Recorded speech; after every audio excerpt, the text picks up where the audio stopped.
Today I'd like to review another one of the unique features inside the analysis tool in WorkNC. To access this tool, we go to the graphical tab and then hit the analysis button. The features that we will be reviewing today are the third and fifth options, called altitude and borders. The altitude feature will highlight the part in blue and red based on the overall Z height of the block. One of the very best features of this option is right here, where we are able to see the minimum Z of the block as well as the overall height of the block.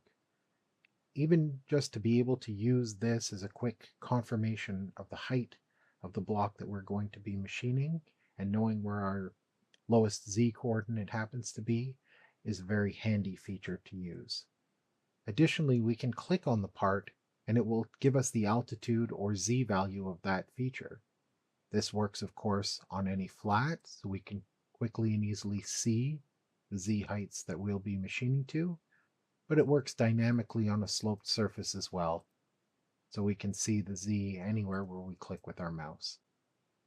The options also include the ability to drag these sliders to be able to see ranges of Z values. And if we drop down, for example, past where the other slider happens to be, they move together simultaneously. Overall, this is just a handy, quick feature for comparing Z heights, finding Z values on slopes and flats, and also to take some quick measurements. Next, we go to the Borders tab.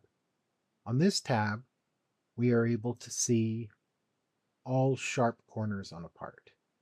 So looking at the sharp corners, we'll see these highlighted in red, and this helps us greatly to understand inside tight corners that we may need to machine with an end mill.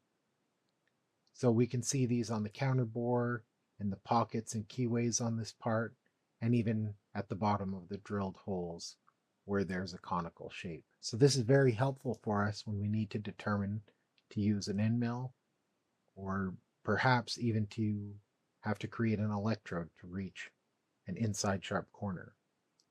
The option is also able to show us smooth borders, where the borders have tangential meeting edges.